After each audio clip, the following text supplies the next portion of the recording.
Microcasting for your city. Talkopolis. Bandwidth for today's show is brought to you by SoftLayer.com. We love SoftLayer here at Talkopolis. They are the greatest hosting company ever. They make everything easy. Check out their website at SoftLayer.com. Thanks again for sponsoring the show. Also by Nashville Violins, the string player's #1 choice for their string instrument needs. Nashville Violins offers everything from lessons to repairs. Make sure you check them out at NashvilleViolin.com. You're watching Emerging Artists. Our guest, Lions for Real.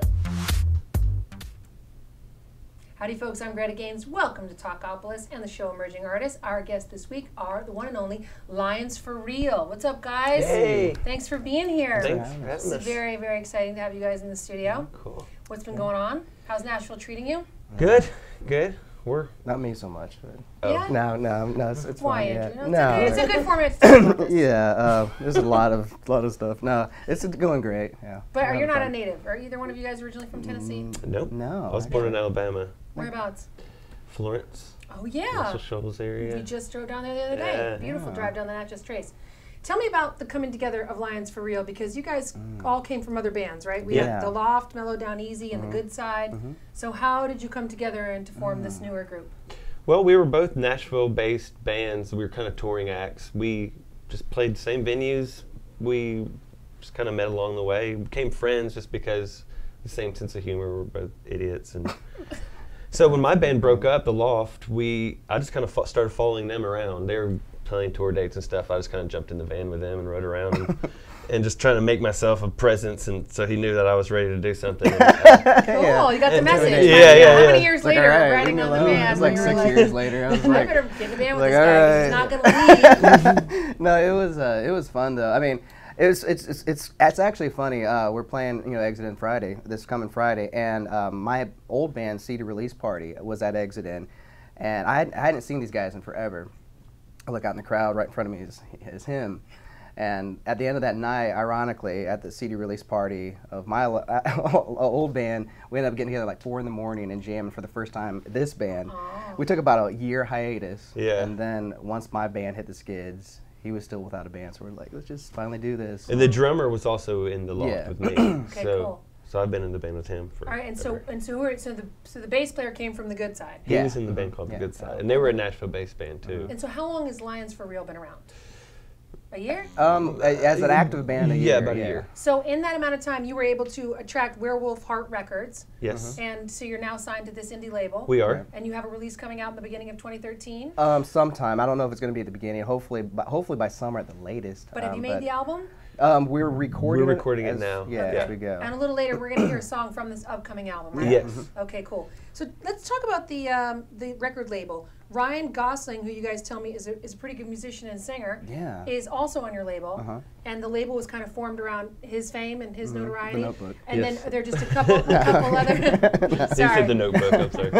You can't say Ryan Gosling without. This is like a reflex. I think he's made a couple other movies since then. Oh, has he? I'm not sure. And he's been married a couple times, but.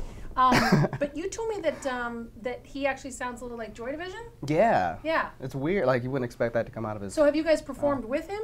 No. But that might be in the works. I hope. Yeah. Maybe I'll get on the phone with Werewolf after this and be like... When you call him, we can If give he's him listening, so let's plan it. Right. Yeah? Yeah. Right. That's what I call my son. So what is the plan, though, moving forward? You guys are obviously getting a following here, and I can't wait to hear you live, but you're described as having a gritty sound. Absolutely. I think the plan moving forward is see, we've done the touring band thing, the play as many venues as you can and play 200 plus shows or a year, and it's kills you and it doesn't. It's not necessarily the right recipe for success either. And we're thinking, well, we're going to play this venue. Somebody's going to see us. Don't worry. We know we're good. Walk in and it doesn't matter how many. Yeah, it doesn't matter how many college kids tell you that you're awesome. I mean, it's not. But it's not going to turn into something successful. So we decided this time that what we were going to do is go a different route and actually make the songs, try to sell ourselves as a band first. And try to get a good team together, management, a label, and then work from there and then I think it would just be so much better than trying to pick things up. Like that's what we did, and I think they did as well. Like picked up a manager along the way, picked up agents here and this and that, and I just think if we build a team and go forward, I think that's probably our best bet. Yeah, so form a whole cohesive core and work from there. Yeah. But we all know, living in Nashville, I'm a musician myself, that there are 40 million good bands in this town. Absolutely. So are you focusing on Nashville specifically as a live venue town? It's a tough town. I think initially yes, just because there are so many venues, and we do have fans from our previous bands that we are kind of pulling from. So we do have a fan base, an initial fan base. Yeah, as opposed to like what he said, instead of like traveling kind of pointlessly all over the country, this time it's like almost like it was like learning experiences from our previous bands, and we're able to kind of trim the fat and go, kind of to get to the point, I guess, quicker, with this band. So we're doing things a little more sensibly now, and I think this time around we're more or less starting in the middle and working our way out, as opposed to just like starting in New York and ended up in Houston or whatever, just doing it, kind of running around blindfolded or something, So How'd you pick the name, Lions for Real? It's actually a name of the poet Allen Ginsberg. He's got a poem called "The Lion for Real," and it's just kind of I don't know. It's crazy. If you want to Google it, feel free.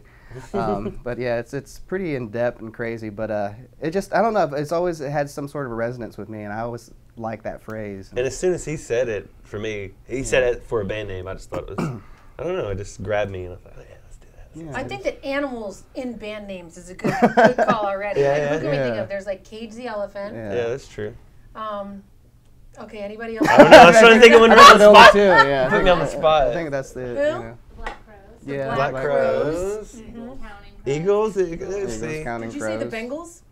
Bengals. And the Bengals. Yeah, and also the Bengals. Yeah, I think that's a good one right there. So, White snake. Yeah. Is that actually an animal, or is it just kind of a euphemism for? Well, whatever. I saw that's another that show. movie, Rock of Ages, the other night. Have you guys seen that? I've heard about it, and I've never seen it. No, I've not seen that. Yeah. Yeah, it's just I lived through the 80s and all that music, and it's all those big hits from the 80s. That's awesome. So if you didn't like them the first time around, you're really not going to like them. All right, so the plan is, with this indie label, Werewolf Heart Records, get this album together. Are you going to shoot any videos? Yeah, we have a video. When you say you want to hit a target better, are you going to go after song placements? Are you going to try to get your stuff in some advertising? Both. Yeah, I think both. And but just trying to work from there and try to make some money to actually fund ourselves and I don't know. Yeah. That's the hard part, isn't it? Yeah, and I don't know if we're just going to try to go song by song, or like nowadays people aren't making albums. People are releasing singles, and then the singles, maybe there'll be 2 songs, maybe 1 song, but nobody's doing albums. It is hard to kind of figure that out because I come from the album generation, and we long for those days when I'll always be an album artist. I always think that. I will too, I think. But knowing that, maybe it's the time to just put out EPs where there's one song on it that you really think is a single. Make these shorter and release more often, maybe. Or it's just so different. But the thing is, though, I wonder if it's going to come back in a cycle, because everything seems to be that way. Vinyl's back again. Yeah, but this Average Joe's are here in town. The Malden brothers who were on the show, they got 1 song on the Christmas album. They got a 1-song deal, and I had never heard that. Oh, really? Oh, yeah. Wow. No, one song deal. I'm like, why not? That's a good idea. Well, I guess that's the times that we're living in. That's... It's like friends with benefits. It's I'm down for 1 song. Really though, that is the world we're living in. But it's the opposite of what music is supposed to do in your life. That's the worst part about the whole business, is that it takes all the fun out of it. I know. The music, that's what I want to do. If I didn't have to do any of the business part, I would be so happy. But I want people to hear the music, and I do want to perform in front of people, and I realize to do that there's work involved and there's business involved, but God, and then when you put all your faith in a team or 2 or 3 people, whatever, to handle all the business, and they're not doing it kind of like what you would hope it'd be, how it'd be done, or as quickly or whatever, then that stresses you out. So it's just like you can't win. So have you made a concerted effort to get better at business, the business of music? Well, yes. Plus with experience, I think, as I'm sure you know, it's you just pick up as you go, trial and error, I guess, and yeah, that's what I said with our last bands. I think we learned the hard way, just for years of just being on the road and dealing with labels, dealing with management, and just you know, been in and out of that, it's kind of like we're more seasoned now and bitter and jaded. Yeah, that's good. Don't forget the bitter and jaded. I can see a new song coming out of this today at Talkopolis. What I Learned the Hard Way. Yeah. Oh, I like it. I got a good ring to it. Call in. Let's finish writing this song right now. Let's get some cut in this town. Gosh darn it. Well, Lions for Real, thank you so much for being here. Thank you for having us. We're really excited to hear a live song. What are you going to play for us today? This one's called Heavy Stereo. It's actually the first song we ever. Might have been one of the first songs that we ever wrote. Me and Andrew sat down and wrote a handful of songs, and I believe this was one of those songs. This is where the magic started. Yeah, this is where it all started. The seed was planted. All right. Well, we're going to cut. We'll be back in a few minutes, and we're going to have a live song right here in the studio at Talkopolis. You've been watching Emerging Artists. Our awesome guests have been Lions for Real. Check these guys out. You know, keep checking them out because I know that, well, Friday night would be the next time to see you. Friday night, Exit. What time? Like 9:30. About 9:30. Yeah. We also have a website. It's lionsforreal.com. And we're all on all the, you know, Twitter and Facebook and. Yep. And you can link to it all from the website. Yeah. Instagram. Instagram. All right. All right. See you next time. Microcasting for your city. Talkopolis.